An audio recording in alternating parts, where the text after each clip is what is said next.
తల దించుకుంటే చేసిన తప్పు ఒప్పైపోతుందా? తల దించుకున్నంత మాత్రాన తప్పు చేసినట్టు కాదయ్యా. ఆడెప్పుడు ఆయన ముందు తలెత్తి నిలబడి. ఆపవయ్యా! భగవంతుడంటే ఇష్టం లేని అమ్మాయి బద్రీనాథ్ వస్తే ఆలయాన్ని వదిలేసి ఆ అమ్మాయి వెనకాలే తిరిగాడంటే ప్రేమ లేకుండానే తిరిగాడా?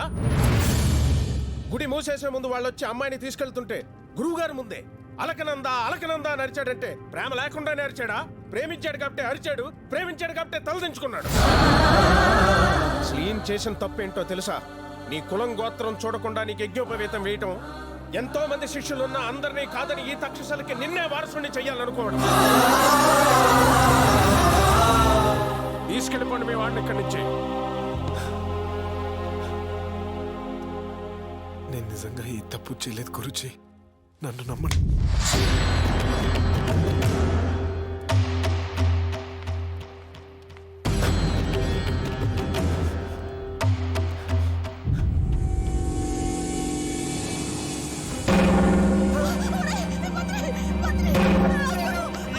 ఎవరినో నమ్మించడానికి నీ ప్రాణాలు విడిపించుకుంటావేంట్రా? ఆగరా, నీకు అన్ని నేర్పిన ఆయన అబద్ధం ఆడడం మాత్రం నేర్పలేదని చెప్పరా?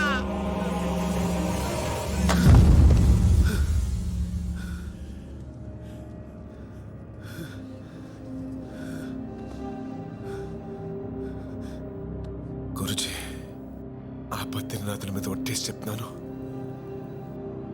ఇప్పటిదాకా నేను ఏ అమ్మాయిని ప్రేమించలేదు, ఇక మీదట ప్రేమించను కూడా. మీకు ఇష్టం లేని పని, మీకు కష్టం కలిగించే పని నేను ఎప్పటికీ చేయను. నన్ను నమ్మండి. నా నమ్మకమే నువ్వు, దాన్ని నిలబెట్టు.